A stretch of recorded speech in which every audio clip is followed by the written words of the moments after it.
All right, welcome back to FlashPOINT. Last week, the mayor and most of City Council participated in a retreat where they met with national site selection consultants. Yeah, that's the thing. One session was aimed at analyzing weaknesses while figuring out how to strengthen Charlotte's pitch to companies, Charlotte's brand, so companies can come here to the Queen City.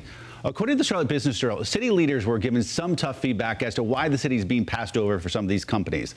They were told, quote, Charlotte lacks an identity. Site selection experts remain confused by how the economic development groups divide up responsibilities, talking about CRVA and things like that.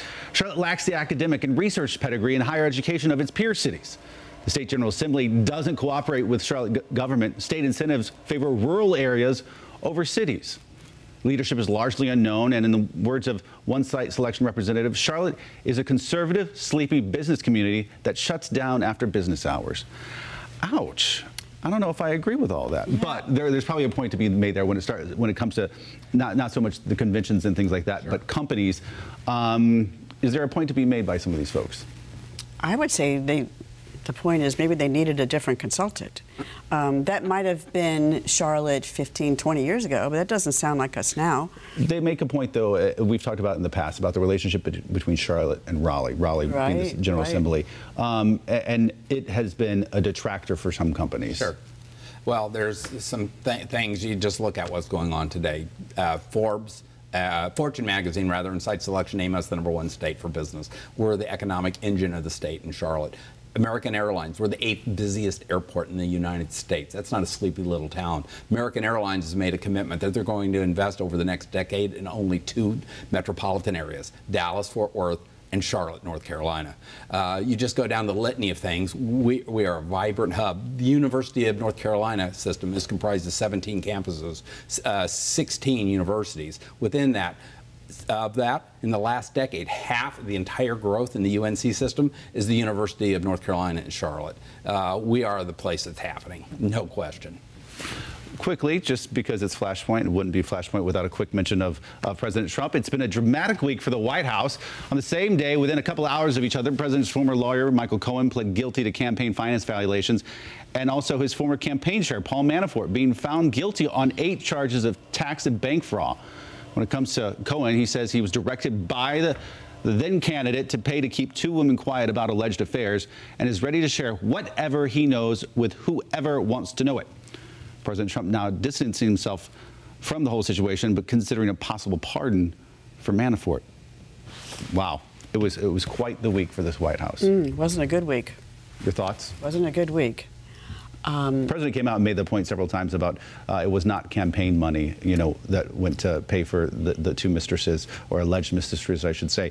And all I say is go talk to John Edwards, a person who was put on trial for almost identical situation.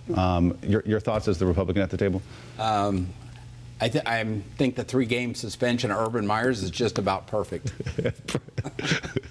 Don't hedge. Your thoughts? You know, it's just sad commentary that this is the kind of stuff we're talking about or needing to talk about and address, rather than the real serious issues that confront the country and keeping it on conducting the people's business. It's unfortunate. You think he gets impeached? Over this? I don't know if it's impeachable, but it's definitely the lack of character.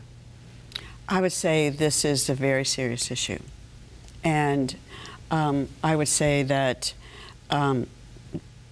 I don't even think we really understand how serious it is. I mean, I certainly remember watching every moment of Watergate, and I certainly remember all that happened with Nixon, and certainly we remember what happened with Clinton as well. But this is much more serious, and we haven't even had results from the other Mueller investigation. The Mueller investigation. We haven't had results of that. So I think that America needs to really wake up here to see what we have. And you know, I think it was Harry Truman that said, you know, you get the democracy, you know, you get the government you want. Yeah. And is this what we want? So I'm very concerned, and you know, Mr. Trump, President Trump, you know, he for him to say that it was not, I mean, does he not understand? I'm sure the law. I mean, it certainly it was, because it was affecting his election. And even if you use other money, you still have to. The general statute, any money, no matter where it comes from, any money intended to influence an election. That's basically, it doesn't matter where it comes from. Right. If it exceeds the $2,500 limit or whatever it is. And it's going to be interesting, like all of this, we all jump to conclusions without having the need to step back. We all need to let the process complete and get to all the facts. That also means that he can't fire special counsel. All right, more FlashPoint after this.